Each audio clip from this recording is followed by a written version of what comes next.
guys, hello, welcome back to our channel. I am Priya. Me Ayushi, together we प्रियाशी। तो जी हम लोग फिर से आ गए हैं आप लोगों के लिए, आप लोगों की फेवरेट धुकुर धुकुर वाली वीडियो लेकर के। लेकिन आज की हमारी धुकुर धुकुर वाली वीडियो हमारी पुरानी सारी वीडियो से थोड़ी अलग होने वाली है। टाइटल एंड थंबनेल से आप लोगों को ऑलरेडी पता चल गया होगा। जी हाँ, आज की वीडियो होने वाली है बॉलीवुड एंड भूतों के बीच में जो संबंध है ना, उसके बारे में। इसके बारे में हमने पार्ट 1 ऑलरेडी बना दी है, ये पार्ट 2 होने वाली है। अगर पार्ट 1 अभी तक आप लोगों ने नहीं देखी तो लिंक डिस्क्रिप्शन बॉक्स में मिल जाएगा, प्लीज मेक श्योर कि वो देखना। और उस वीडियो पर आप लोगों ने जो प्यार दिया है ना, थैंक यू सो मच। और वहां पर हमने आपसे पूछा भी था कि अगर पार्ट 2 चाहिए होगा तो हमें बताना, और पार्ट 2 के लिए काफी सारे रिक्वेस्ट आए, तो लो हम भी आ गए पार्ट 2 लेकर के। और हमें पता है कि आप लोगों को चुगली काफी ज्यादा पसंद है, जैसे हम दोनों को पसंद है। और ये जब चुगली हो भूतों के बारे में और बॉलीवुड के बारे में, तब तो ये चुगली अल्टीमेट हो जाती है। तो चलो अब ज्यादा डिले नहीं करते हैं, फटाफट से वीडियो स्टार्ट करते हैं कि हमारे बॉलीवुड में कौन कौन से ऐसे एक्टर्स, डायरेक्टर्स हैं जिनका पाला भूतों से रियल लाइफ में पड़ा है। तो रानी, सबसे पहले लोगों को क्या करना है? अपनी सीट की पेटी कस के बांध लेनी है, क्योंकि आज की वीडियो काफी ज्यादा इंटरेस्टिंग तो है, पर आप लोगों का ना दिल धुकुर धुकुर करवाने में हम लोग कोई भी कॉम्प्रोमाइज नहीं करने वाले हैं। तो आप लोग सीट की पेटी बांध लो, साथ में रूम की लाइट्स ऑफ करके ना कान में ईयरफोन डाल लो, और उसके साथ आपको क्या करना है, अपने हाथ से फोन को भी कस के पकड़ लेना है, क्योंकि डर तो भाई आप लोगों को लगेगा ही। तो दीदी डिले नहीं करते हैं, जल्दी से वीडियो स्टार्ट करते हैं। तो हम लोग स्टार्ट करते हैं 5वें नंबर की स्टोरी के साथ। और वो जो 5वें नंबर वाली घटना है ना, वो कृति सेनन के साथ घटी थी जब वो दिलवाले की शूटिंग कर रही थी 2015 में। और एक तरह से देखा जाए ना तो ये कृति के साथ नहीं, उसकी मेकअप आर्टिस्ट के साथ ये घटना घटी थी। वो लोग ना किसी शूटिंग के लिए गए हुए थे, किसी होटल रूम को बुक करके वो लोग स्टे किए थे।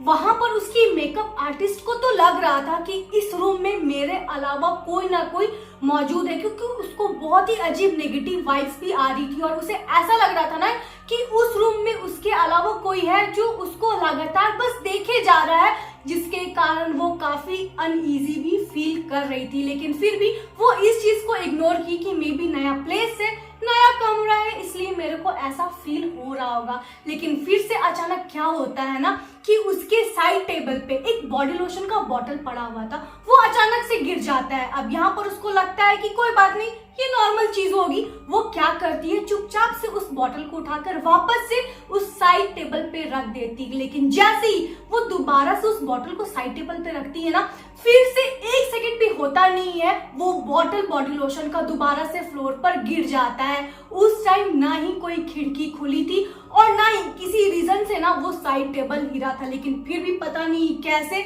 वो बॉडी लोशन का बॉटल दोबारा से गिर गया था उसके आंखों के सामने। और ऐसा उसके मेकअप आर्टिस्ट को दीदी फील हो रहा था ना कि कोई उसे ना कोई सिग्नल दे रहा है कि जल्द से जल्द तुम इस कमरे को खाली कर दो, क्योंकि किसी का भी ना उसके कमरे में रहना उसे पसंद नहीं आ रहा था। चलो यहाँ तक ना वो इस घटना को किसी को भी नहीं बताई थी। पर रात में पता है क्या होता है, जब वो उसी रूम में अपने बेड पे सोती है ना, अचानक से रात में उसे ऐसा लगता है कि कोई उसे धक्का दे रहा है, और धक्का देकर उसे बेड से नीचे गिरा दिया। अब यहाँ पर जैसी उसकी नींद खुलती है ना, वो इतनी ज्यादा डर जाती है कि वो डर के किसी और स्टाफ मेंबर के कमरे में जाके बोलती है कि आज मम ना तुम्हारे साथ सोएंगे, हम अपने कमरे में नहीं सो सकते।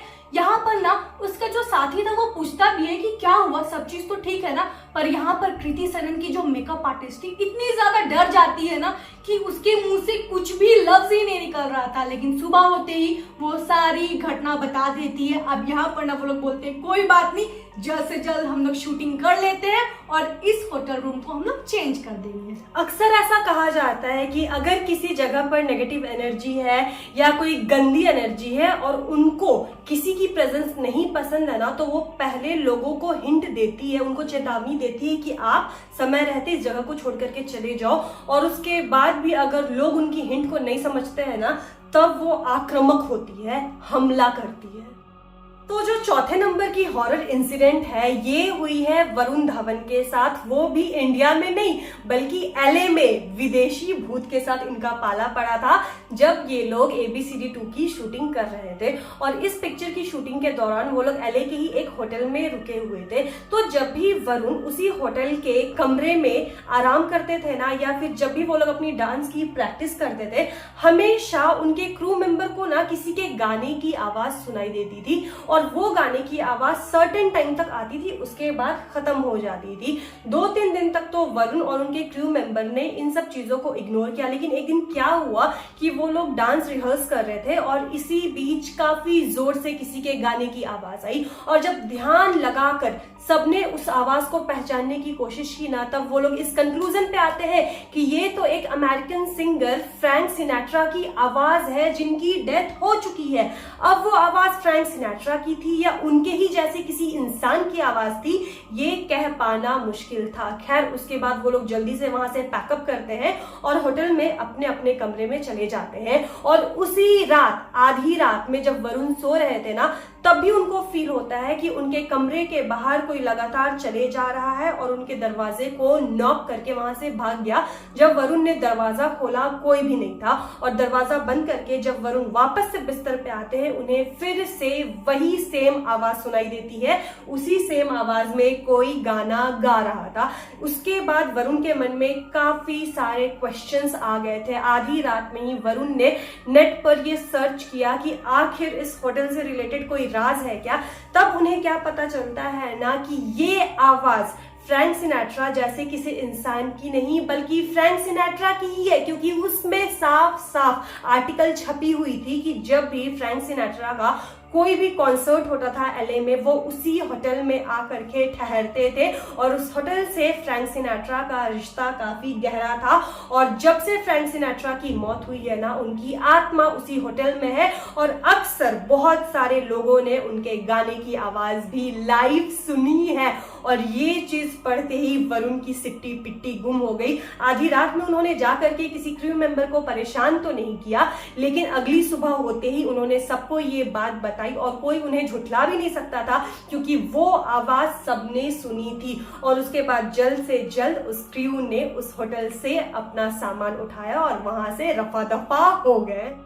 तो जो तीसरे नंबर वाली घटना है वो हमारी बॉलीवुड एक्ट्रेस बिपाशा बासु के साथ घटी थी। और अगर हॉरर मूवीज की बात की जाए उसमें बिपाशा का नाम ना आए ऐसा हो नहीं सकता। बिपाशा का हॉरर मूवीज के साथ ना रिश्ता काफी ज्यादा पुराना है और ये घटना हुई थी मुंबई के मुकेश मिल में। जी हाँ, वही मुकेश मिल जो कि हॉन्टेड प्लेस के नाम से काफी ज्यादा फेमस है। और अगर आप लोगों को नहीं पता होगा ना, तो आपने राज मूवी तो देखी होगी ना, उसमें जो चुड़ैल की आवाज थी ना, वो असलियत में मुकेश मिल की असली चुड़ैल से इंस्पायर होके बनाई गई थी। अगर आप लोगों को ना डिटेल में इस बारे में वीडियो चाहिए ना, तो लिंक डिस्क्रिप्शन बॉक्स में मिल जाएगा, आप लोग उसको जरूर चेक करना। तो ये बात तब की है जब बिपाशा अपनी फुटपाथ मूवी की शूटिंग कर रही थी और इस मूवी का एक सीन उसी मुकेश मिल के एक कमरे में शूट होना था। सारा सेट रेडी था, बिपाशा को अपने डायलॉग्स भी याद थे, बस उसे कमरे में जाके ना शॉट देना था। जैसे ही बिपाशा उस कमरे में जाती है, अपने डायलॉग्स बोलती है, पर उससे डायलॉग्स बोले ही नहीं जा रहे थे। ऐसा लग रहा था ना कि वो अचानक से जोन आउट हो जा रही है। अब यहाँ पर उसे ये समझ में नहीं आ रहा था कि आखिर ऐसा उसके साथ हो क्यों रहा है। उसे उस कमरे में ना बहुत अजीब सी वाइब भी फील हो रही थी, पर उसे यहाँ पर याद आया कि मुकेश मिल ऑलरेडी बहुत ज्यादा क्रीपी प्लेस है, शायद उस कारण से वो अफेक्ट हो रही होगी। इसके बाद वो 1-2 घंटे का ब्रेक भी लेती है। 1-2 घंटे के ब्रेक के बाद वो वापस से उसी कमरे में जाके शॉट देती है, लेकिन फिर भी उनसे एक भी डायलॉग बोला नहीं जा रहा था। यहाँ पर लास्ट में वो थक हार के अपने डायरेक्टर को ये कहती है कि सर एक काम करिए, इस कमरे को चेंज कर दीजिए, मुझे यहाँ पर काफी क्रीपी फील हो रहा है। लेकिन जैसे ही उन्होंने कमरा चेंज किया और दूसरे कमरे में शूटिंग स्टार्ट की, तुरंत से बिपाशा ने अपना शूट कंप्लीट कर लिया। पता नहीं ऐसा उस कमरे में क्या हो रहा था जिसके कारण से बिपाशा काफी ज्यादा डिस्टर्ब हो रही थी, या फिर बिपाशा की जो भी वाइफ्स है ना उसे वो चेता रही होगी कि इस कमरे में तुम शूट मत करो। हो सकता है क्योंकि बिपाशा कोई नई नवेली एक्ट्रेस तो थी नहीं कि उसको डायलॉग डिलीवरी में प्रॉब्लम हो। इतनी मंझी हुई और एक्सपीरियंस्ड एक्ट्रेस के साथ जब ऐसी चीजें होती है ना तो भाई सोचना पड़ता है। खैर, अब आते हैं दूसरे नंबर वाली भूतिया घटना पर।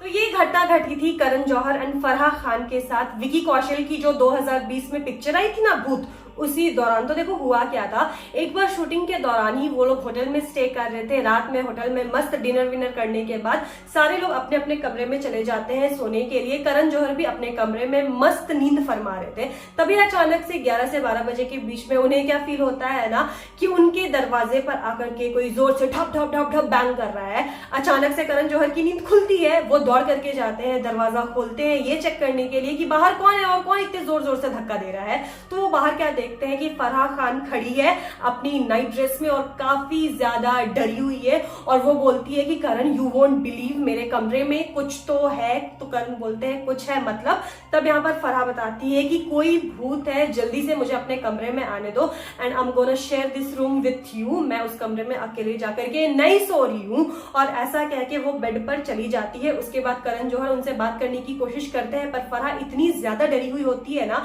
कि वो उनकी किसी भी क्वेश्चंस का आंसर नहीं करती है और चुपचाप से कंबल ओढ़ करके लेटी रहती है। और करण बताते हैं ना कि रात भर उस रात फराह नहीं सोई थी और अपनी आंखें खोली हुई थी और कभी इधर देखती थी, कभी उधर देखती थी, कभी उधर देखती थी। ऐसा लग रहा था कि फराह किसी को खोज रही है या फिर फराह को किसी का डर है कि जिस चीज को उन्होंने अपने कमरे में देखा शायद वो चीज कहीं करण के कमरे में भी नहीं आ जाए। और जब सुबह होती है, माहौल थोड़ा ठंडा होता है, तब फराह करण को बताती है ना कि रात में उन्हें दिखा था उन्हीं के कमरे में कि एक लेडी की लंबी सी परछाई है जो कि उन्हें फॉलो कर रही थी। उनके कमरे तक वो परछाई आई थी और जब वो सोने के लिए भी गई थी ना तो उनके बेड के पास भी किसी और औरत की परछाई उन्हें दिख रही थी जो कि साड़ी पहनी हुई थी और उसके बाल बहुत ही ज्यादा लंबे लंबे थे।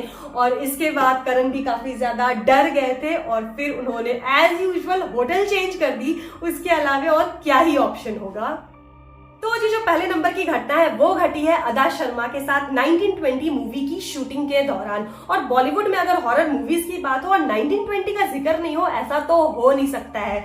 ये मूवी खुद में ही मास्टरपीस है और इस मास्टरपीस को बनाने के लिए भी ना काफी ज्यादा जद्दोजहद की गई। इस मूवी के डायरेक्टर विक्रम भट्ट उन्होंने 6 से 7 महीने तक 12 डिफरेंट कंट्रीज में घूम घूम कर इस मूवी के लिए एक परफेक्ट लोकेशन की तलाश की और फाइनलाइज किया इंग्लैंड के एलर्टन कैसल पैलेस को। खैर अदा शर्मा से जुड़ी घटना तो हम लोग आपको थोड़ी देर में बताते हैं, पहले इस पैलेस के बारे में जान लो क्योंकि ये पैलेस खुद में ही काफी बड़ा, काफी खूबसूरत, काफी आलीशान, एट द सेम टाइम काफी ज्यादा हॉन्टेड भी है।